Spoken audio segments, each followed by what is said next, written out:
My name is Eileen, and at 32, I finally opened Sweet Gatherings, the bakery I had dreamed of since childhood. After sending personal invitations to my entire family, I stood alone in an empty shop watching Instagram fill with photos from my sister Rosie's promotion party. The same party every single family member chose over my grand opening. As I locked up fighting back tears, my phone buzzed with a text from Dad. "We need to discuss the bakery." Before I tell you how my family crushed my dreams on what should have been the happiest day of my life, let me know where you are watching from, and hit that subscribe button if you have ever felt invisible to the people who should care most. I grew up in Portland, Oregon, in a family where success was not just expected, but demanded. My father James built his reputation as a cutthroat attorney at Whitman and Associates, one of the most prestigious law firms in the Pacific Northwest. He specialized in corporate law, representing clients whose names regularly appeared in business magazines. Dad worked 80-hour weeks, missed most of my school events, but never failed to remind us that his sacrifices were what put food on our table and maintained our position in society. My mother, Diane, managed to balance her career as a hospital administrator with maintaining our family's social status. She ran our household with clinical efficiency, scheduling our activities with the same precision she used to organize hospital departments. Every achievement earned a checkmark in her mental ledger of family success, with extra points awarded for accomplishments that could be mentioned at charity galas or country club brunches. Then there were my siblings, both walking embodiments of my parents' definition of success. My older brother Tyler, now 35, followed Dad's footsteps into the high-stress world of finance. By 25, he was already an investment banker in New York, sending expensive but impersonal gifts on birthdays and making brief appearances at holidays, always talking about deals and market trends I barely understood. My younger sister Rosie, 29, was the marketing prodigy. She climbed the corporate ladder at Tech Fusion, one of those trendy tech companies with beanbag chairs and cold brew on tap. Mom and Dad beamed with pride at every promotion, every salary increase, every company perk Rosie flaunted on her carefully curated social media. And then there was me, the middle child with flour perpetually under her fingernails. My love affair with baking began when I was 8 years old, in my grandmother, Eliza's kitchen. While my parents pushed Tyler and Rosie toward academic competitions and prestigious internships, Grandma Eliza taught me how to feel the perfect consistency of dough between my fingers. When I was stressed about school, she would invite me to her small house on the outskirts of town, and we would spend hours baking together. "Baking is love made visible," she would say, her hands guiding mine as we shaped cinnamon rolls. "When someone takes a bite of something you baked, they are tasting your heart." Those words lodged in my soul and grew roots. While my siblings collected trophies and certificates, I collected recipes. I documented every technique Grandma Eliza taught me in a special notebook, adding my own adaptations in the margins. I experimented with flavors and textures, bringing my creations to school bake sales, where they always sold out first. My family viewed my passion as cute but inconsequential. "It is a nice hobby, Eileen," my mother would say, emphasizing the word hobby in that particular tone that made it clear it was not to be confused with a career. "But you need to focus on activities that build your college applications." During my junior year of high school, I started working at Bailey's Bake Shop after school. Mrs. Bailey, the owner, became my second mentor. Where Grandma Eliza taught me traditional recipes, passed down through generations, Mrs. Bailey showed me the business side of baking. She taught me about profit margins, inventory management, and customer service. Most importantly, she showed me that my dream could be a viable career. "You have magic in your hands," Mrs. Bailey told me after watching me decorate a particularly challenging wedding cake. "Not everyone can do what you do. Never let anyone convince you that your talent is just a hobby." When college application season arrived, my parents pushed me toward pre-med programs. "You have always been good at chemistry," my father reasoned, as if my talent for balancing flavors and understanding the chemical reactions in baking somehow translated to a desire to become a doctor. I compromised by majoring in business with a minor in food science, thinking this combination would prepare me for my true goal while appeasing my parents. During my sophomore year of college, Grandma Eliza passed away. At the reading of her will, I was surprised to learn she had left me her modest savings account. To Eileen, the will stated, "Who understands that the most important ingredients in any recipe are passion and love." The inheritance was not enough to open a bakery immediately, but it was seed money, a vote of confidence from the one person who had always believed in my dream. After college, while my siblings launched their impressive careers, I worked 3 jobs to save additional money for my bakery. I was a barista in the mornings, an office assistant during the day, and I baked custom cakes and pastries from my tiny apartment kitchen on weekends. My family viewed this phase as my finding myself period, expecting me to eventually give up and pursue a real career. "Law school applications are still an option," Dad would mention casually during holiday dinners. "My firm is always looking for bright young associates." "The hospital has a management training program," Mom would add. I could put in a good word. But my vision for Sweet Gatherings grew clearer with each passing year. I did not want just any bakery. I wanted a place that embodied the warmth I felt in Grandma Eliza's kitchen, a gathering spot where people could connect over delicious food made with care. I envisioned a space with comfortable seating, where neighbors would become friends, where families would create traditions around my seasonal specialties. I wanted display cases filled with both innovative creations and perfected classics, including many of Grandma Eliza's recipes. For 7 years after college, I worked and saved, researched locations, refined my business plan, and built my recipe portfolio. Each step brought me closer to my dream, even as my family continued to view it as a phase I would eventually outgrow. After years of searching, I finally found the perfect location for Sweet Gatherings. It was a corner storefront in a neighborhood that was experiencing revitalization, with large windows that flooded the space with natural light. The building had character, with exposed brick walls and original hardwood floors that needed refinishing but would be beautiful with some work. Most importantly, it was within my budget thanks to Grandma Eliza's inheritance and my years of dedicated saving. When I called my family to share the exciting news about signing the lease, their reactions were exactly as I had expected, yet disappointing nonetheless. A retail lease. In this economy, Dad's voice carried the same tone he used when discussing risky investments with clients. "Send me the paperwork before you sign anything." Better yet, I could invest in this venture and help guide it properly. I knew what that meant. Dad's investment would come with control, his vision superseding mine, until Sweet Gatherings became unrecognizable from my dream. Mom's response was equally disheartening. "Honey, the restaurant industry has such a high failure rate. It is not too late to apply to graduate school. I ran into Dr. Levinson last week, and he mentioned their hospital administration program is still accepting applications." When I called Rosie, her backhanded compliments cut deeper than outright criticism.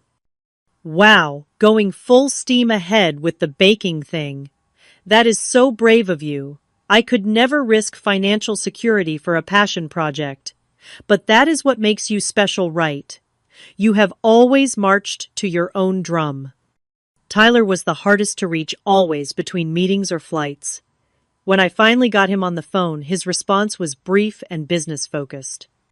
Send me your business plan and 5-year projections. Did you account for first-year losses? What is your marketing budget?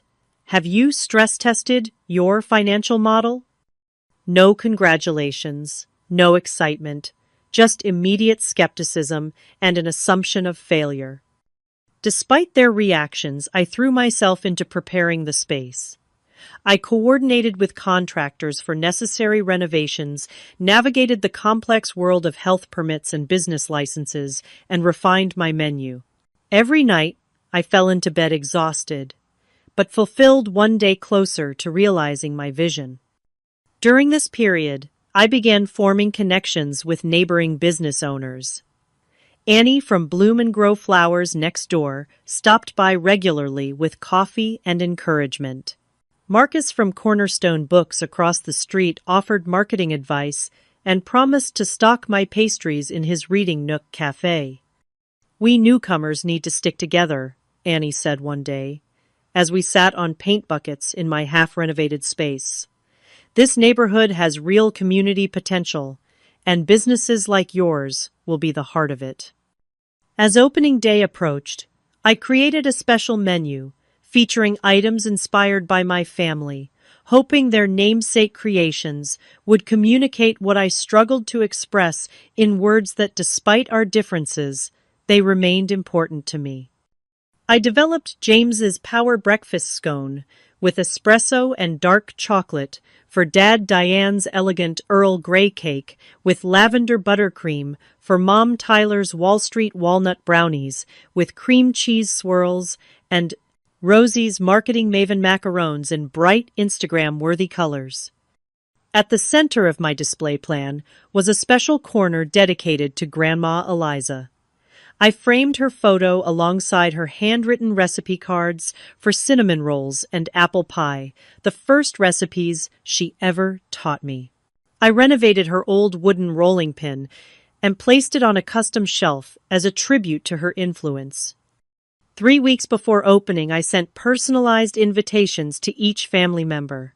I chose thick cream cardstock with gold embossing, investing more than I should have on the elegant design.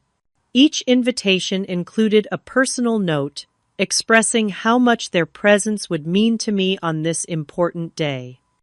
The responses trickled in with varying degrees of non-commitment. "We'll try to make it if court adjourns early," Dad texted. "Penciling it in, but board meetings that week might run long," Mom replied. "Sounds fun. Work is crazy right now, but we'll see what I can do," came Rosie's response. Tyler simply said, "In meetings that week, we'll check calendar." I tried not to let their lukewarm responses dampen my excitement. Perhaps seeing the finished bakery would change their perspective. Maybe tasting the creations named in their honor would help them understand my passion. 1 week before my grand opening, Rosie called with her news. "I got the promotion to senior marketing director," she squealed into the phone. "The company is throwing a huge party next Saturday to celebrate. Everyone will be there. You will come right." My heart sank as I realized her celebration was scheduled for the exact same day as my grand opening. Before I could respond, my phone buzzed with messages from my parents. "Did you hear about Rosie's amazing news?" So proud, Mom texted. "Dinner reservation at Morton's after Rosie's promotion party. Family table for 5, came Dad's message. I stared at my phone, the implication clear. They had automatically included me in their celebration plans for Rosie, without even acknowledging the conflict with my grand opening, which they had known about for weeks. When I gently reminded them of the conflict, the responses were swift and clarifying. "This is a once-in-a-lifetime achievement for your sister," Mom replied. "You can have a soft opening another day," Dad suggested, as if years of work and planning could simply be rescheduled. I swallowed my disappointment and focused on final preparations. The menu was perfected, the space was beautiful, marketing materials were distributed, and a small write-up even appeared in the local neighborhood paper. I ordered extra ingredients, prepared contingency plans, and scheduled my day in 15-minute increments to ensure everything would be perfect. The night before opening, I stood in the completed space, taking in the realization of my dream. The display cases waited to be filled with my creations. The tables were set with small vases ready for fresh flowers. The coffee machine gleamed on the counter. Despite my family's lack of enthusiasm, I allowed hope to bloom. Maybe seeing the finished bakery in all its glory would change everything. I woke at 3:30 in the morning on opening day, too excited to sleep. Following the minute-by-minute schedule I had created, I began bringing my bakery to life. The kitchen filled with the comforting scents of vanilla cinnamon and freshly baked bread as I prepared the day's offerings. Each pastry was crafted with precision and love, from the delicate fruit tarts to the hearty artisanal loaves. By 7, the display cases were filled with rows of perfectly arranged pastries, each labeled with handwritten cards describing the ingredients and inspiration. The family-inspired creations occupied prime positions, ready to be appreciated by the very people who had inspired them. At 7:30, Annie arrived with fresh flower arrangements for each table and a special bouquet for the counter. "These are on the house," she insisted, hugging me tightly. "Today is your day to shine." Marcus appeared shortly after with a handmade sign for his bookshop window, directing customers to the grand opening. "I told all my regulars to stop by," he said, placing a small wrapped package on the counter. "A business warming gift. Open it later." As the clock approached 9, the official opening time, I checked my phone. No messages from my family. I sent a group text with a photo of the ready bakery. "All set for opening. Hope to see you soon." No response. At 9, I unlocked the doors, turned the sign to open, and welcomed my first customers. A steady stream of neighbors and curious locals filled the morning hours. They ordered coffee, purchased pastries, and many stayed to enjoy their treats at the tables. The feedback was overwhelmingly positive. "These cinnamon rolls are the best I have ever had," one woman exclaimed.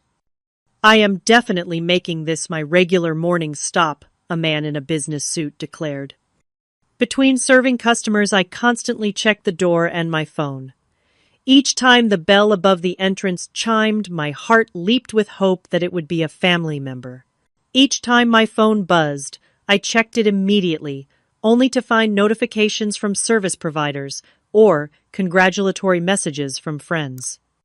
By 11, I had served several dozen customers, but the faces I most wanted to see remained absent. I sent another text to my family. "Great turnout so far. Special treats with your names on them waiting for you." No response. At noon, during a brief lull, I checked social media and immediately wished I hadn't. My feed was filled with photos from Rosie's promotion party, already in full swing despite the early hour. There was Dad raising a champagne toast in a sleek hotel ballroom. There was Mom adjusting the congratulations director Rosie banner. There was Tyler apparently having flown in for the occasion, arm around Rosie as they posed for a professional photographer. The caption on my mother's post stabbed deepest. "So proud of our successful daughter. The whole family gathered to celebrate this incredible achievement." The whole family. Except me. I put my phone away and plastered on a smile as the afternoon crowd began to arrive. The initial rush had slowed, and though a steady trickle of customers continued, it was clear that opening day sales would not meet my projections. Each hour that passed with empty tables felt like a personal failure despite the genuine enthusiasm of those who did visit. A local reporter who had promised to cover the opening arrived around 2. Lucy Chen, from the Neighborhood Chronicle, observed my frequent glances toward the door and checked my increasingly hollow smiles. "Family couldn't make it," she asked gently, as she interviewed me about the bakery. I considered lying but opted for a simple truth. They had another commitment. Lucy's eyes softened with understanding. She shifted her interview questions to focus on my passion for baking and my vision for sweet gatherings as a community space.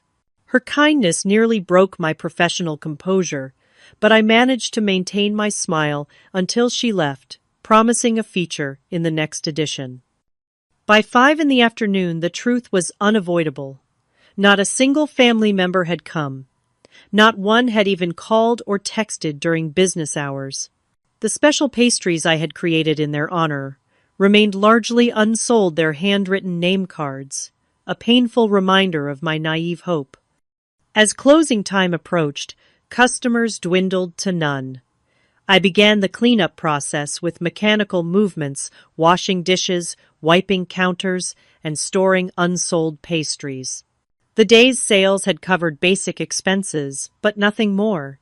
Social media posts from Rosie's celebration continued to appear, each one a fresh wound. Videos of speeches, photos of expensive gifts, images of the family I had been born into, celebrating without me.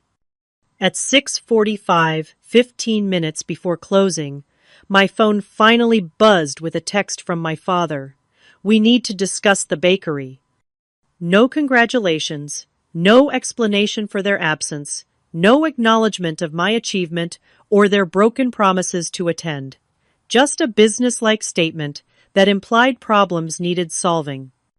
As I turned the sign to closed and locked the front door, the emotions I had been suppressing all day finally broke through.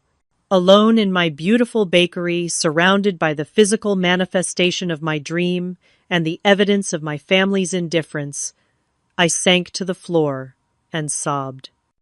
I do not know how long I sat there crying when a gentle knock on the glass startled me. Annie and Marcus stood outside, concerned faces peering in. I wiped my tears and let them in. "We thought you might need friends tonight," Annie said, holding up a bottle of champagne. "First day of business calls for a proper celebration." Whether it was perfect or not, Marcus added, producing 3 glasses from a tote bag. As we sat at one of the tables, toasting my bakery despite the day's disappointments, I realized something important. The family I had been born into might never understand or value my dream. But perhaps I was finding a new kind of family right here in this neighborhood, with people who showed up when it mattered. The morning after my grand opening, I arrived at the bakery early to prepare for my second day of business. Determined to move forward despite yesterday's disappointment, I focused on adjusting my offerings based on what had sold well. I was elbow deep in dough when the bells above the door jingled. Glancing at my watch, I realized I had forgotten to lock the front door, and it was still 30 minutes before opening time. "Sorry we are not open yet," I called out, not looking up from my work. "That is apparent from the empty tables," my father's crisp voice replied. My head snapped up. There, filing into my bakery like a corporate delegation, was my entire family. Dad led the way in a business suit, leather portfolio tucked under one arm. Mom followed, her critical gaze sweeping the space, noting every detail with the same expression she used when inspecting hospital departments. Rosie entered next, designer handbag, swinging from her elbow, sunglasses perched on her head despite the cloudy morning. A tablet in her hand displayed Tyler's face, apparently video calling in from New York. "What are you doing here?" I asked, wiping flour from my hands. "Family meeting," Dad announced, selecting the largest table and gesturing for everyone to sit. "We need to discuss the bakery situation." "I am preparing for customers," I said, glancing at the clock. "We open in 30 minutes. Based on what we observed yesterday, I doubt you will be overwhelmed with business," Mom said. Her tone sympathetic, but her words cutting. I flinched, but tried to maintain composure.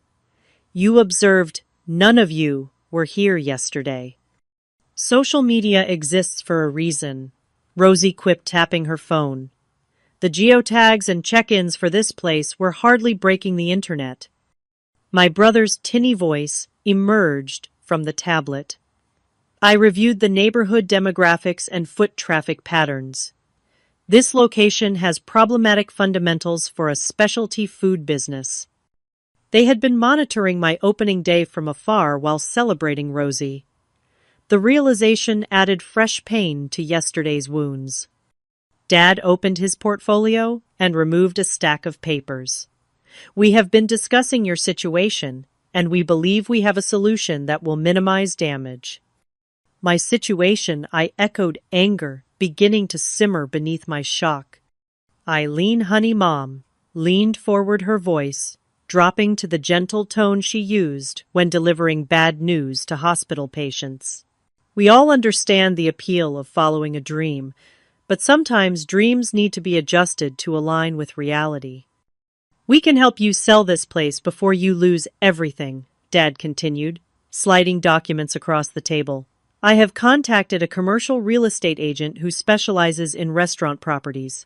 He believes with minimal losses we can get you out of this lease and recoup some of your investment. I stared at the papers, realizing they were pre-filled listing agreements ready for my signature. They had prepared these before even seeing my bakery in operation for a full day. Mom reached into her purse and withdrew several folded papers. I took the liberty of completing medical school applications for 3 programs that accept late admissions. Your undergraduate grades were strong enough that with the right personal statement explaining this detour, you could begin classes this fall. Tyler's face on the screen looked almost bored. I have run the numbers, Eileen. Based on industry averages and your location, you are looking at insolvency within 4 months.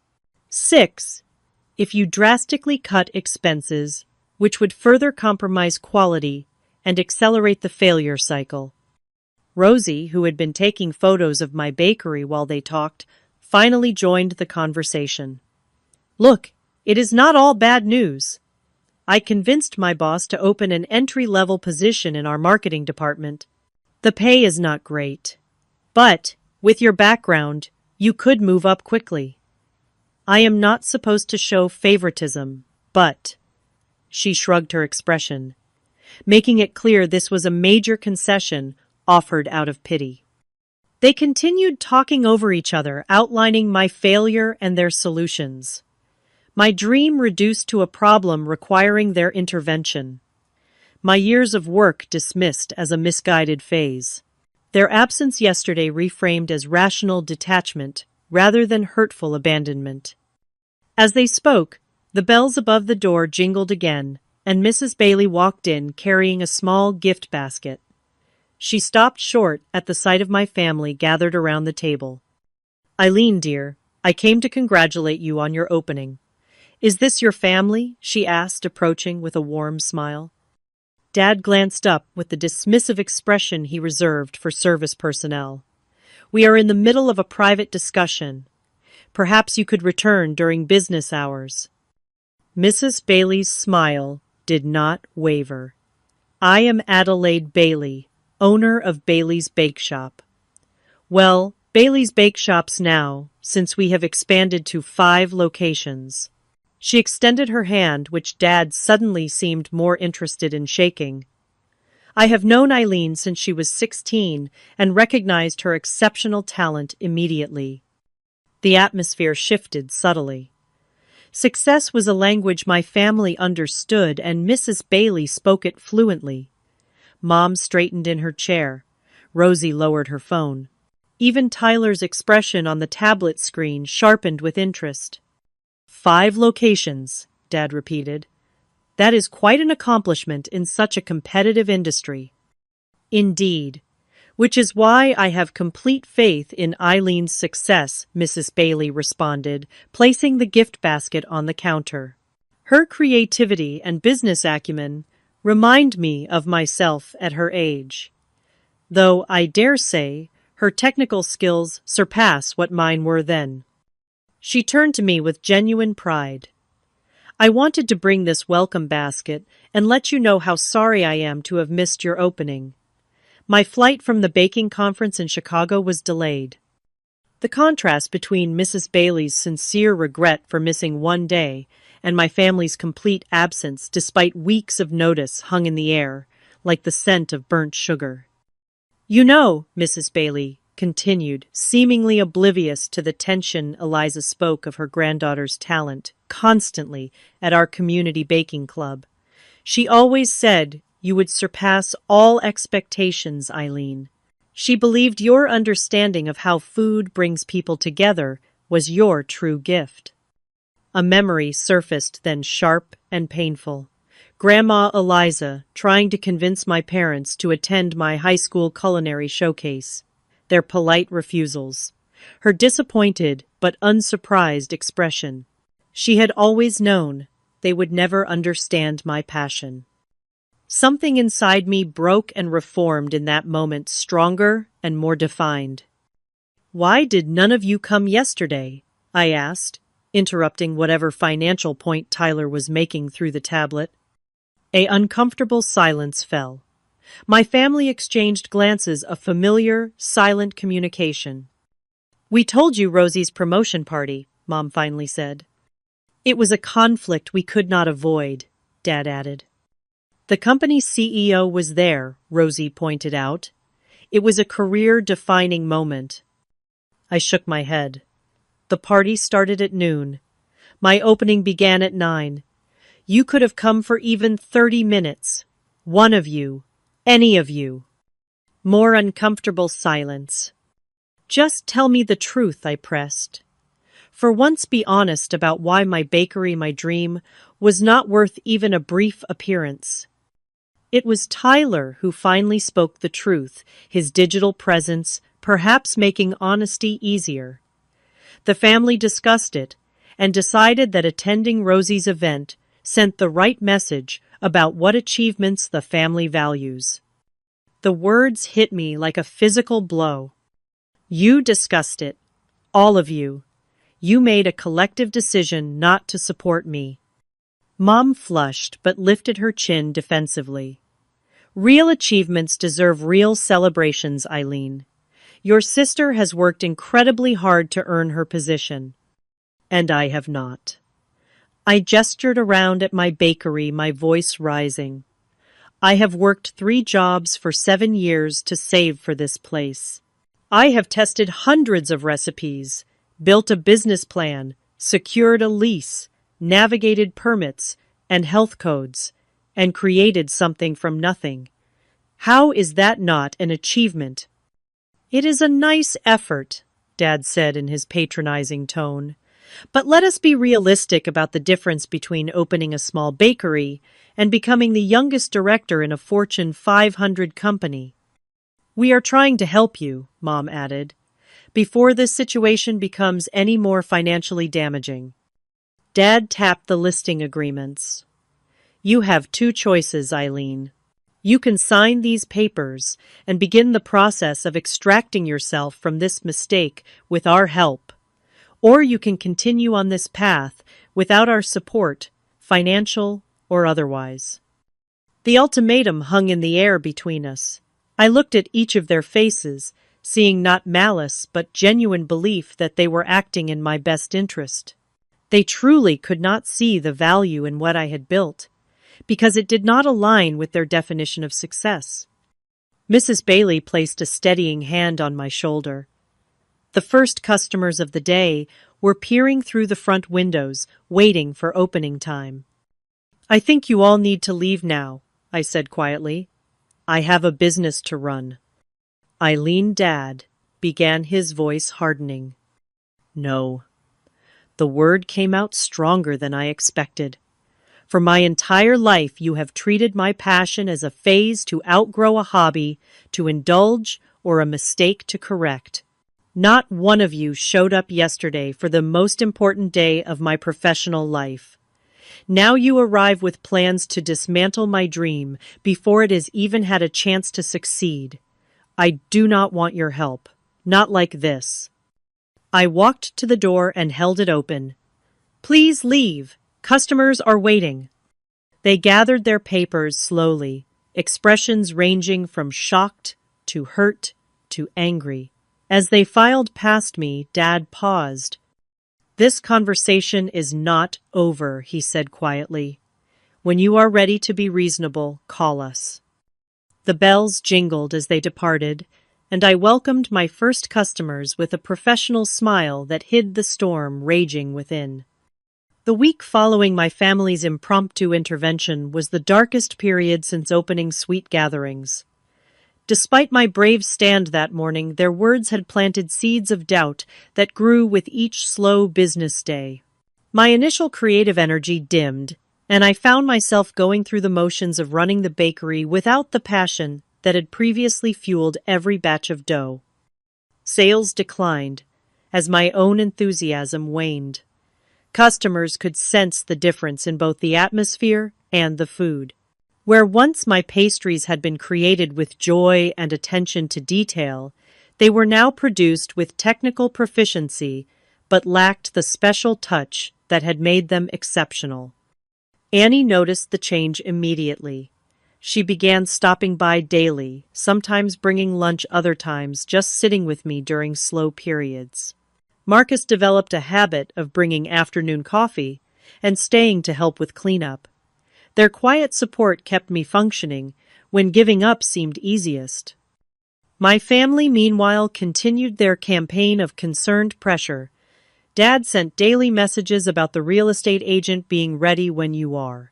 Mom forwarded information about medical school orientations with notes like, "Just keeping options open for you, dear." Rosie's social media featured not-so-subtle posts about knowing when to pivot and failing forward. Tyler sent spreadsheets projecting my business decline with clinical precision. The most painful development came when I discovered, through a casual comment from a distant cousin who came to the bakery, that my family had actively discouraged extended relatives from supporting my business. "We were told you were figuring things out and preferred space to work through the process," she explained awkwardly. "Otherwise, we all would have come to your opening." Each night I returned to my apartment, physically exhausted and emotionally drained. The bakery was not failing outright, but it was struggling to gain momentum. The neighborhood foot traffic was not converting to regular customers at the rate I had projected. The special touches that made Sweet Gatherings unique required time and energy I was finding harder to summon each day. 2 weeks after opening, while cleaning out a storage cabinet to make room for additional supplies, I discovered a dusty box I had packed, but forgotten. Inside was Grandma Eliza's recipe journal, filled with her handwriting and margin notes. As I flipped through the familiar pages, a sealed envelope fell out, my name, written in her shaky script. I stared at it, realizing she must have placed it there before her death, perhaps anticipating I would find it when I finally opened my bakery.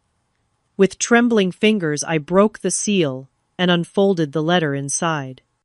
"My dearest Eileen," it began, "if you are reading this, you have found the courage to pursue your dream despite all obstacles. I always knew you would. From the first time your little hands pressed into dough beside mine, I saw in you a special gift, not just for baking, but for understanding how food brings joy and connection to others." Tears blurred my vision as I continued reading. "Your parents and siblings may never understand your passion the way I do. They measure success by society's standards, while you measure it by the happiness you create. Neither is wrong, simply different. But never doubt that your path is valid and valuable. The world needs artists and nurturers as much as it needs executives and professionals." The letter continued, recounting specific memories of our time together and her observations of my growth as a baker. She mentioned recipes we had created, techniques she had taught me, and moments when my unique perspective had improved a traditional approach. "Remember, sweet girl, that success is not measured by others' recognition, but by the fulfillment you find in your work and the lives you touch with your gifts. My greatest joy has been watching you discover your passion. My greatest hope is that you will nurture it even when others cannot see its worth. The letter ended with a postscript that broke the dam of my emotions. The true secret ingredient in any recipe is love. Your bakery will succeed because no one understands this better than you. I sat on the storage room floor, clutching her letter, sobbing, until no more tears would come. Then, for the first time in weeks, I felt something shift inside me. Grandma Eliza had always believed in me, not despite my different path, but because of it. Her validation had never been contingent on me conforming to traditional success metrics. She had loved me for exactly who I was. The next morning I woke with a clarity I had not felt since before the opening. I arrived at the bakery early and began creating new recipes, not the family tribute items that had gone largely unsold, but creations that reflected my true sensibilities. I developed a lemon lavender shortbread that captured the simple elegance I admired. I perfected a dark chocolate cherry sourdough that balanced complexity with comfort. I created a seasonal fruit galette with a messy, rustic appearance, but harmonious flavors that made customers close their eyes in appreciation with the first bite. Annie noticed the change immediately when she stopped by that afternoon. "The light is back in your eyes," she observed. "What happened?" I showed her Grandma Eliza's letter and explained how it had reminded me why I started baking in the first place. I have been trying to prove my worth to people who measure by a different scale. It is time I stopped seeking their validation. "You know," Annie said thoughtfully, "we newcomers to this neighborhood are all struggling with the slow build of customer awareness. What if we created an event together? Something to showcase all our businesses and build community connection."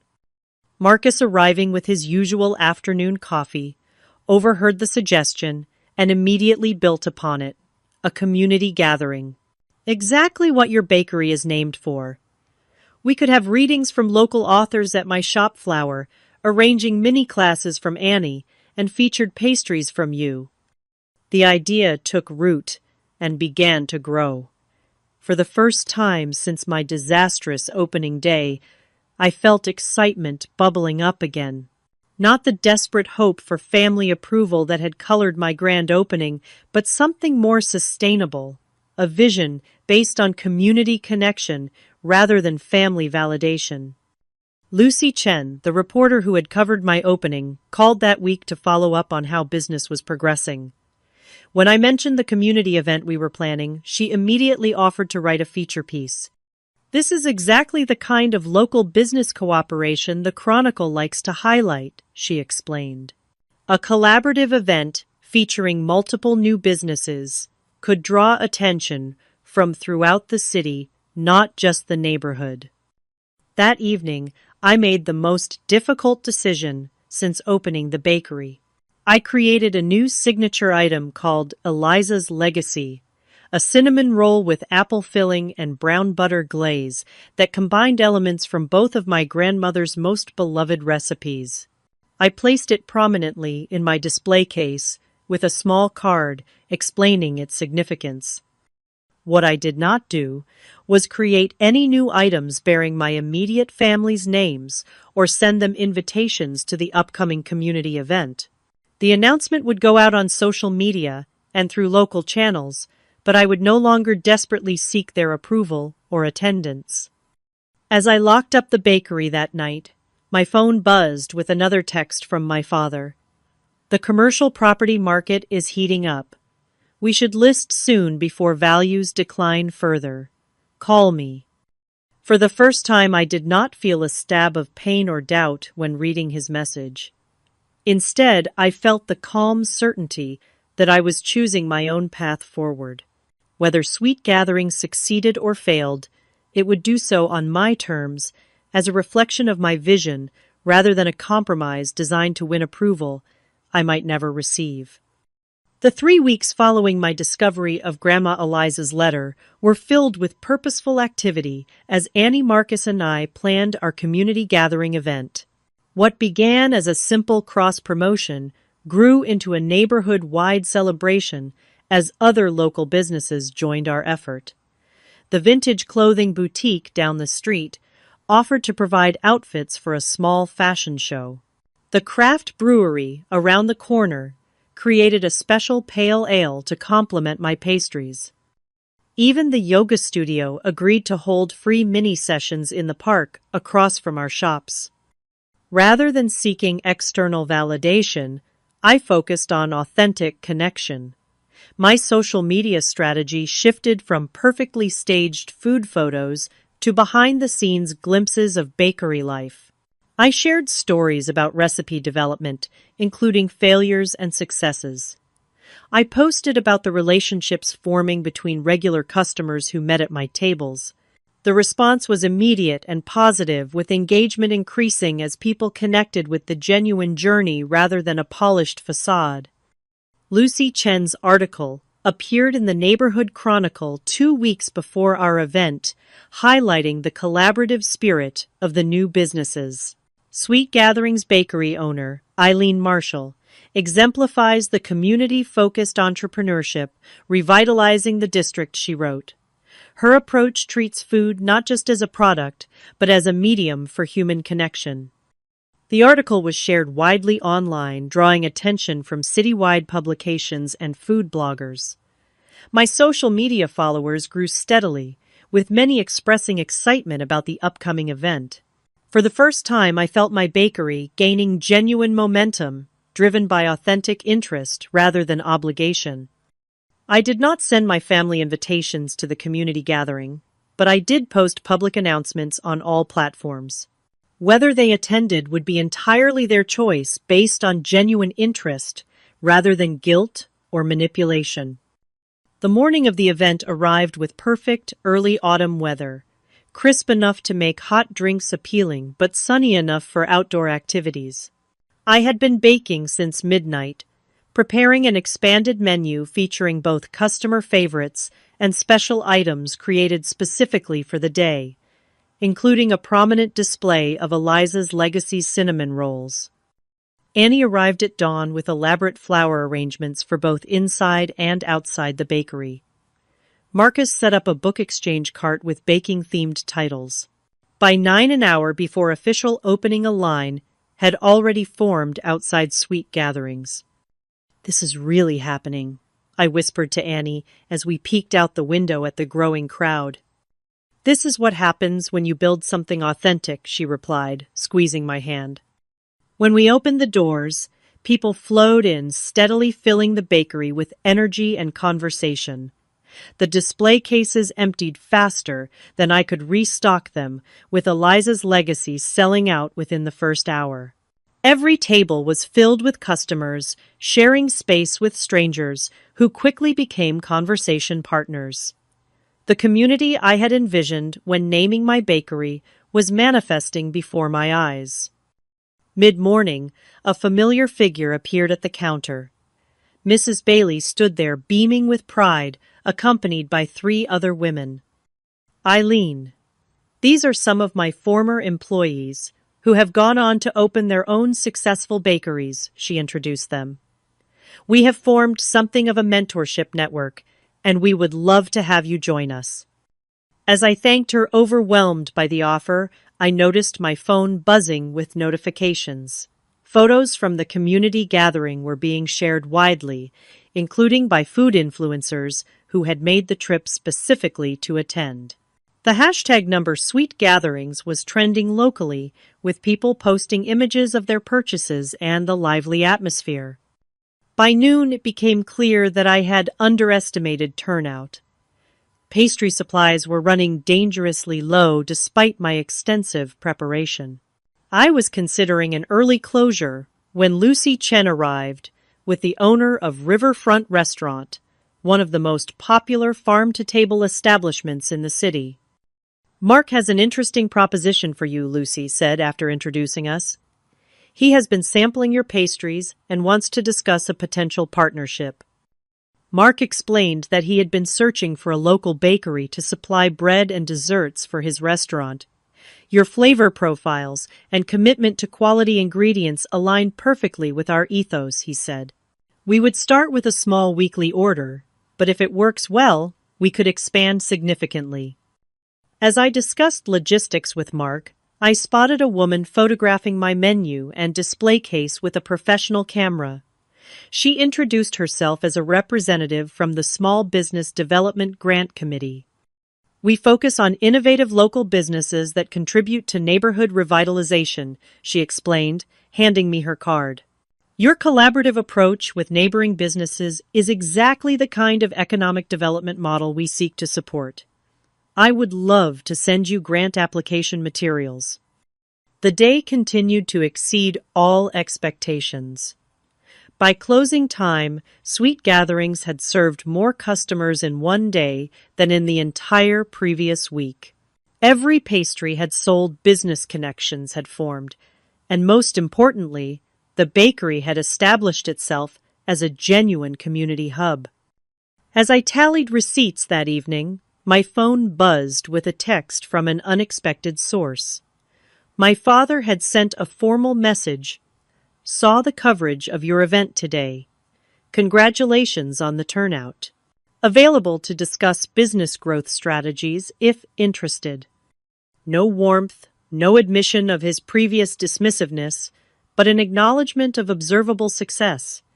It was followed by messages from the rest of the family in quick succession. Mom, your bakery looked lovely in the photos online. The flower arrangements were exquisite.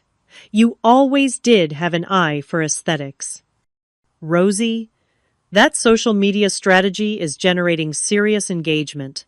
Clever approach targeting the community angle. My team was discussing it today. Tyler wholesale accounts provide stable revenue streams. The restaurant connection is worth pursuing. Can send comparative analysis if helpful. Their messages reflected their unchanged perspectives, each viewing my success through their particular professional lens, rather than understanding what truly mattered to me. Yet, there was a new tone of respect, however, grudging in their communications. I responded politely but briefly to each, neither seeking their approval nor rejecting their tentative overtures. My focus remained on building what I had started rather than vindicating myself in their eyes. In the following weeks, Sweet Gatherings experienced steady growth.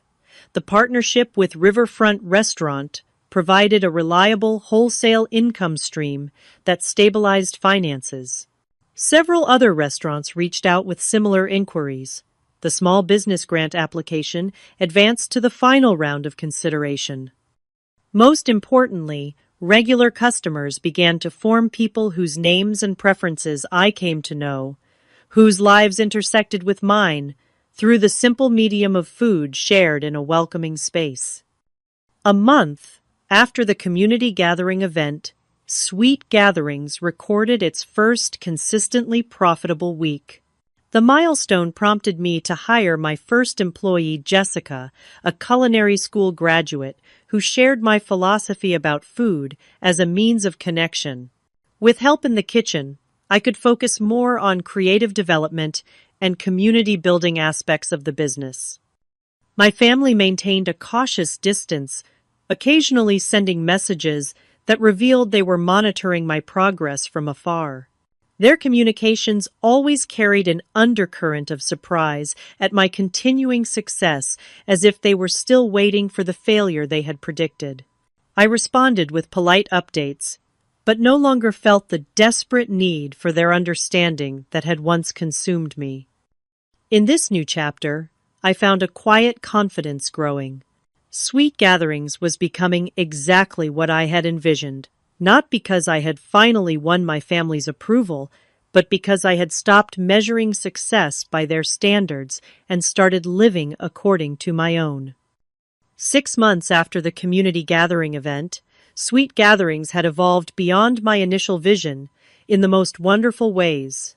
The bakery had established itself as a neighborhood institution with regular customers who had become friends and a reputation that drew visitors from across the city.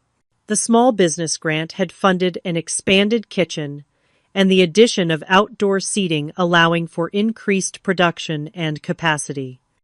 My most meaningful innovation was the creation of Chosen Family Sundays, a monthly event where customers could reserve the entire bakery for a shared community meal. I provided the space bread and desserts while attendees brought dishes to share. The concept resonated deeply with people seeking connection in an often fragmented urban environment. Annie Marcus and several other local business owners had become my closest friends and most trusted advisors.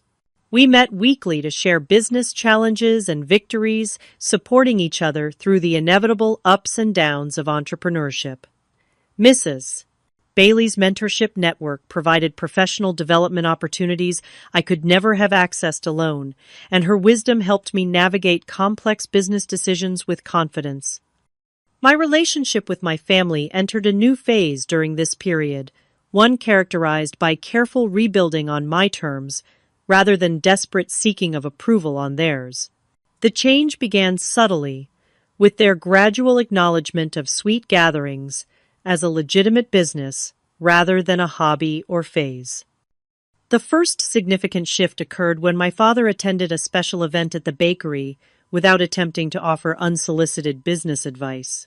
He arrived alone, observed the operations with his analytical eye, and purchased several items before leaving with a simple, "You have built something functional here." From my father, this constituted high praise. More importantly, he had come on his own initiative and engaged with my world without trying to remake it according to his standards. My mother began stopping by occasionally with friends, a form of social acknowledgement that meant more than her words. "I told my hospital board about your bakery," she mentioned during one visit, a hint of genuine pride in her voice for the first time. "Several of them have become regular customers." Rosie's approach to reconciliation involved professional respect before personal connection. "Your social media presence has serious engagement metrics," she noted during a rare Sunday visit. "My team actually referenced your community building strategy in a recent presentation." Later, more quietly, she added, "I think I have been comparing our accomplishments since we were kids. Maybe we could just be sisters instead of competitors." Tyler made the most dramatic gesture flying in from New York, specifically to visit the bakery. He arrived with his usual spreadsheets, but also with uncharacteristic humility. "Your financial trajectory has defied standard industry projections," he admitted. "I was working from models that did not account for the community investment factor you prioritized. There are some lessons here for traditional business approaches." I welcomed these overtures with cautious optimism. The wounds from their absence at my opening and their subsequent intervention attempt had healed but left scars. I established boundaries around how we discussed my business and my choices, making it clear that respectful engagement was welcome while controlling behavior was not. "I am open to rebuilding our relationship," I told my father during a particularly honest conversation. "But that requires acceptance of who I actually am, not who you wish I would become." The most profound healing in my life, however, had nothing to do with family reconciliation. It came from the realization that my worth was not determined by their validation. The journey from seeking their approval to finding my own measure of success had transformed me in ways that extended far beyond business ownership. As Sweet Gatherings thrived, I expanded the space to include Eliza's Corner, a special area featuring my grandmother's photo recipe books and a small library of baking resources. This space became the heart of our community outreach programs, including free baking classes for underprivileged youth and a weekly senior citizens coffee gathering. A year after opening Sweet Gatherings, was featured in a national publications article on community-centered business models driving neighborhood revitalization. The writer highlighted not just the quality of our products, but the intentional cultivation of connection that made the bakery special. Marshall has created more than a successful business, the article concluded. She has established a template for how commercial spaces can foster genuine community in an age of digital isolation. On the first anniversary of Sweet Gatherings, we hosted a celebration that filled the bakery and spilled out onto the sidewalk. My family attended not as central figures, but as guests among many taking their place in the wider community that had embraced my vision. As I looked around at the gathering that evening, I realized how perfectly the reality had come to match the name I had chosen. Sweet Gatherings had indeed become a place where sweetness, both literal and metaphorical, brought people together. The journey had not followed the path I initially imagined, but it had led to a destination more meaningful than I could have planned. The most valuable lesson I learned throughout this year was not about business strategy or even about baking. It was about the nature of validation and the source of true confidence. My family's inability to recognize the value in my dream had initially seemed like the greatest obstacle to my success. In reality, it became the catalyst for my most significant growth. Sometimes, our dreams succeed not despite family disappointment, but because it forces us to find our true strength. When external validation disappears, we must learn to trust our own vision and values. That painful process of separation and self-trust ultimately leads to more authentic achievement than success that comes through conforming to others' expectations. As the anniversary celebration wound down, I found a quiet moment to thank the people who had truly supported my journey. Not with grandiose speeches, but with the simple, honest connection that had become the hallmark of Sweet Gatherings. I would love to know if any of you have experienced something similar in your own lives. Have you ever had to choose between following your passion and meeting others' expectations? Did you find your own version of chosen family along the way? Share your stories in the comments below, and do not forget to like, subscribe, and share this video if my journey resonated with you. Thank you for being part of this sweet gathering today. Remember that your dreams deserve to be pursued with the same dedication you give to supporting others. Until next time, may you find the courage to create your own recipe for happiness.